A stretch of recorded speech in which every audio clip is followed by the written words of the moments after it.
الله الرحمن الرحيم. انا الحاجه ام علي من ثوار 25 يناير.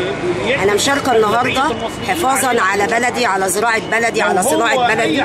سد النهضه ده لما هيتشير وهيشتغل هيحجز 75% من الميه عندي. هيصبح عندي لا في صناعه ولا في زراعه ولا في مدن ولا في عماله ولا في اي شيء. احنا الحكومات المتتاليه، وكان حسني مبارك او مرسي او السيسي اللي هو القائم على حكم البلاد حاليا، للاسف الشديد الثلاثه بيعملوا لمصلحه اسرائيل.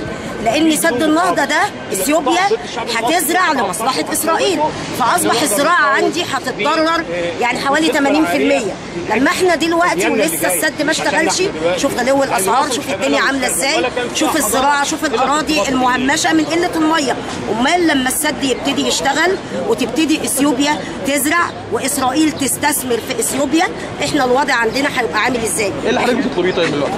والله انا بطلب كتير جدا. اولا انا مش مع النظام الحالي ايا كان، ومش مع النظام السابق ايا كان، يعني لا معترفه بالنظام السابق ولا بالحالي، بس انا بطلب من الشعب المصري، بقول له شعب مصر عيب عليك فوق.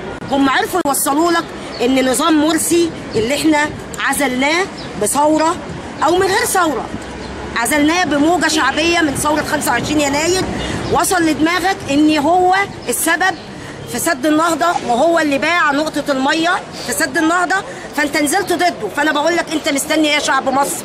كل حاجه للاسف بتدل على ان اللي بيجرى حوالينا ده مش لمصلحه بلدنا، ده لمصلحه الكيان الصهيوني، تهجير سينا والعريش وسد النهضه وكل ده. فانا ما بطلبش من الانظمه، انا بطلب من الشعب صاحب الارض وصاحب النيل يفوق وينزل يدور على حقه فين ويشوف بلده.